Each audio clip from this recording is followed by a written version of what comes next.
पहले से ही तय है, तो अकाल मृत्यु भी पहले से तय है? नहीं, अचानक घटना घटी और शरीर छूटा है, कोई महान पाप बन गया जिससे उसको दंड रूप में अकाल मृत्यु दिया गया। अकाल मृत्यु पहले से तय नहीं होती, तय होती है मृत्यु।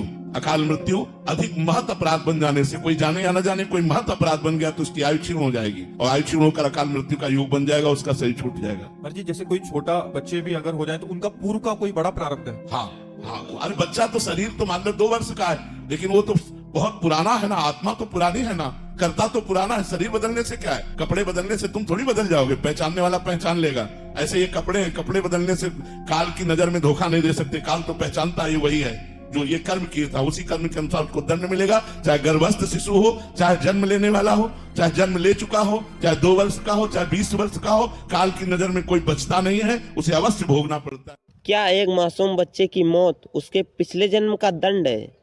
क्योंकि प्रेमानंद महाराज जी तो यही कहते हैं कि आत्मा वही है, सिर्फ शरीर बदलता है, इसलिए उसे पिछले जन्मों की सजा मिलती है। लेकिन जरा अब 1 मिनट ठहरिए और जरा गौर कीजिए शब्द पे कि अगर गुनाह आत्मा ने किया है तो शरीर क्यों तड़पता है? क्या परमात्मा इतना निर्दयी है कि उस बच्चे को ऐसे अपराध की सजा दे रहा है जिस अपराध का उसे बोध तक नहीं है? आज हम ये मृत्यु और पुनर्जन्म के जाल को ओशो के विज्ञान, तर्क और प्रकृति के ठोस उदाहरण से समझेंगे। अगले कुछ मिनट में मैं आपके अंदर से डर हटा के आपके अंदर समझ के द्वार खोल दूंगा। महाराज जी का कहना है कि आत्मा को दंड मिलता है, अध्यात्म कहता है कि आत्मा अजर अमर है। देखो, आत्मा को शस्त्र काट नहीं सकती, आग जला नहीं सकती, आत्मा अजर अमर है और उसे किसी भी प्रकार का कोई कष्ट भी नहीं होता है। और जब कष्ट नहीं होता है तो ये समझ लो कि सारा कष्ट तुम्हारे शरीर, इस मासूम शरीर को ही होता है, इसको ही सब कुछ झेलना पड़ता है। अगर कोई तुम्हें एक थप्पड़ खींच के जड़ दे तो ये बताओ दर्द किसको होगा? आत्मा को होगा? तुम्हें होगा, तुम्हारे गाल को होगा, तुम्हारी स्किन को होगा, तुम्हारे मस्तिष्क की नसों को होगा। आत्मा तो सिर्फ एक गवाह है। तो फिर ये कैसा न्याय है जहाँ अपराधी पुरानी आत्मा को कुछ महसूस नहीं होता है और सजा एक नए बेजुबान शरीर को काटनी पड़ती है? ओशो कहते हैं कि दंड की थ्योरी सिर्फ समाज को डराने और समाज को काबू में, कंट्रोल में रखने के लिए है, एक मनोवैज्ञानिक औजार है। अब एक ऐसे तर्क की बात करते हैं जो पुनर्जन्म की पूरी कहानी को हिला कर रख देता है। मान लीजिए आज से लगभग इस दुनिया की आज़ादी 500 साल पहले मान लीजिए 50 करोड़ थी, सिर्फ मानने को बोल रहा हूँ, और आज अगर वर्तमान की चेक की जाए तो लगभग 800 करोड़ है, और भी ज़्यादा हो सकती, कम भी हो सकती, मैं मानने को बोल रहा हूँ, रियलिटी मत समझ ले, मैं सिर्फ समझाने की कोशिश कर रहा हूँ कुछ, तो अभी आप फोकस करो मेरी बातों पर। तो मान लीजिए 800 करोड़ है। अगर हम महाराज जी के ही पॉइंट और इनकी बातों को पकड़ते हैं तो मान लीजिए कि आत्मा वही है, बार बार जन्म ले रही हैं, तो ये अतिरिक्त की 750 करोड़ आत्माएं कहाँ से टपक पड़ी?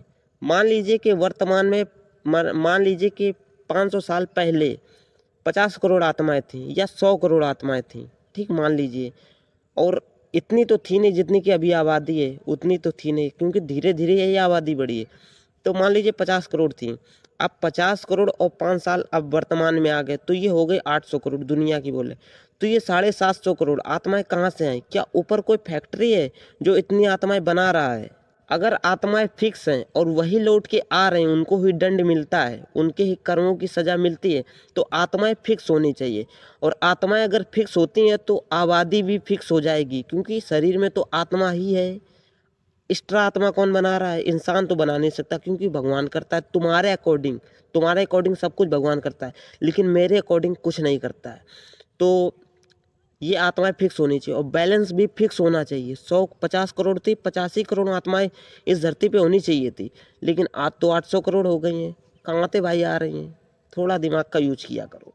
और मैं बोलूँ तो यहाँ कोई आना जाना नहीं हो रहा है, यहाँ सिर्फ हो रहा है एक रूपांतरण। प्रकृति पुनर्जन्म रिपीट में विश्वास नहीं करती, बल्कि वो रूपांतरण में विश्वास करती, जिसको रिसाइकलिंग कहते हैं। 6 उदाहरण से मैं आपको बहुत अच्छे से समझाऊंगा। पहला, बीज व वृक्ष। जब आम की गुठली मिट्टी में जाती है तो वह मर जाती है, लेकिन क्या वह वापस गुठली बनकर पैदा होती है? नहीं, वह एक विशाल वृक्ष बनकर पैदा होती है, जिससे हजारों फल और गुठलियां निकलती हैं। वह गुठली मरी नहीं, बल्कि हजारों रूपों में विस्तार पा गई। दूसरा, समुद्र और लहर। सागर में एक लहर उठी और समुद्र में ही विलीन हो गई। अब क्या वो दोबारा लहर उठेगी? नहीं उठेगी। पानी वही है, लेकिन लहर का रूप हर बार नया है। हम अस्तित्व की सागर की लहर हैं। तीसरा दीपक की लौ। एक जलते हुए दीपक से आप 10 दिए जला सकते हैं। अगर पहला दिया बुझ भी जाए तो उसकी रोशनी बाकी 10 दियों में जीवित है। आपके पूर्वज मरे नहीं हैं, उनकी जीवन ज्योति आपके भीतर, हमारे भीतर जल रही है। चौथा, सोने का आभूषण। एक सोने की अंगूठी को पिघलाकर एक लंबी चैन बना दी जाए। अंगूठी तो मर गई लेकिन सोना नहीं। अब वह अंगूठी एक जंजीर के रूप में मौजूद है। प्रकृति पुरानी फाइल को डिलीट करके हर बार नया अपडेट तैयार करता है। पांचवा, डीएनए का विज्ञान। विज्ञान कहता है कि आपके भीतर गुण और यादें आपके डीएनए के रूप में हैं। आपके पिता की मुस्कान आपके चेहरे पे है। ये बात साबित करती है कि वे कहीं और जन्म नहीं लिए बल्कि आपके रूप में ही यहाँ मौजूद हैं। छठवां, बादल और वर्षा। नदी का पानी भाप बनकर बादल बना और बादल का पानी बारिश बनकर वापस जमीन पे गिरा। क्या वह वही बूंद है? नहीं, वह बदल चुकी है। प्रकृति में कुछ भी स्थित नहीं है, सब कुछ बह रहा है। प्रेमानंद महाराज जी, जिसे अकाल मृत्यु या पुनर्जन्म का हिसाब कहते हैं, ओशो उसे अस्तित्व का प्रवाह कहते हैं। मौत कोई अंत नहीं है और ना ही कोई वापसी का टिकट है। हम एक बार इस धरती पे आए हैं और अपना हिस्सा इसे सौंप कर चले जाएंगे। हमारे बच्चे, हमारे भाई बहन, हमारे दोस्त, ये कोई अलग नहीं है, ये हमारे ही अपने ही रूप हैं। जैसे ही एक ही पौधे से कई सारे फूल खिलते हैं, वैसे ही एक ही चेतना के अलग अलग रूप हैं। ईश्वर कोई मुनीम नहीं है जो कि आपका हिसाब किताब लिख रहा है। 2 साल की बच्ची की मौत को पाप मत कहिए। वह एक प्रकृति का छोटा सा रूपांतरण था जो कि अपनी यात्रा पूरी कर चुका है। डरो मत, क्योंकि तुमने कभी जन्म लिया ही नहीं और ना ही कभी मरोगे। तुम बस बदलते रहोगे।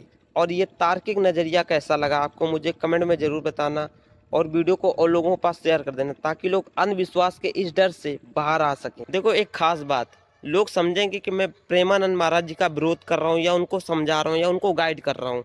तो भाई ऐसा कुछ नहीं। मैं प्रेमानंद महाराज जी को क्यों समझाऊंगा?